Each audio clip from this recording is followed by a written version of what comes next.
Hey yo, welcome back. This is Ty Ty. Today I'm gonna hop in and I'm gonna show y'all exactly what I'm doing with my parallel compression. I kind of switched some things out here recently and it made a big difference. So let's go ahead and dive in. We'll take a look. Alright, so typically what I was doing is I would use the MV2 and kind of push it like that, and it sounds good, but what I'm getting ready to show y'all is definitely a step up, and we'll kind of A/B back and forth, and you'll see what we sound like. But first with the MV2. I wanna beat cake, I wanna sing around, I heard him beat cake, I wanna twirl a song, I wanna beat cake. So that sound good. Unless you knew any different, you probably wouldn't think you need to do anything different. Alright, so lately what I've been doing is running an SSL 4000E channel strip. I'm driving the input up in the line. Now if you're running the Waves or the Brainworks, just turn on the analog and then drive your input, and then I'll bring back my output here.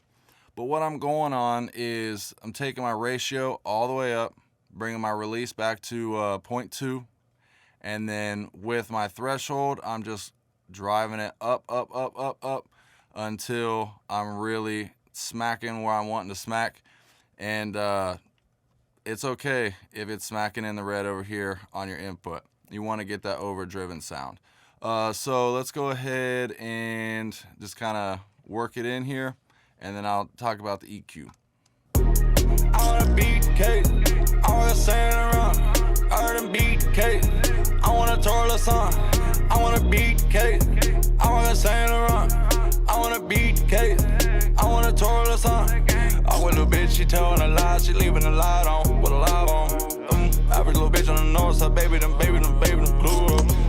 Alright, so I'm liking how that's sounding. Really where you're going to get some extra tonal characteristics is just kind of hopping into the EQ. You know, I got a little bump here at about 9K, 10K, and then down here at about 1.5, almost 2K, I got a little reduction, little bump at the in the presence area of 2.5K, and then a little bump in the lows, which technically there's no vocals sitting down there around 50, but I just noticed that it kind of brings up some body. But you know, you can really mess around with different regions, and obviously that's going to change per song. Same with any type of EQ. You can really bring out different types of characteristics and just really kind of make it punch through in areas that you want it to. But let's go ahead and A/B back and forth between the MV2 and then the SSL. So first the MV2. I wanna beat cake, I wanna sing around, I heard him beat cake, I wanna twirl a song, I wanna beat cake, I wanna sing around, I wanna beat cake, I wanna twirl a song.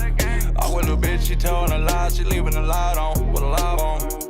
Average little bitch on the north side, baby, them glue up. I trap out that bitch with a sword, I'm dropping these pills and I think I'm gonna throw up. So I know y'all hear the difference in that. There is, you know, maybe it could be a flavor thing. You might like the MV2 better depending on the song, but if you're really wanting some aggression and just to really let it drive and get through, I suggest the SSL channel strip.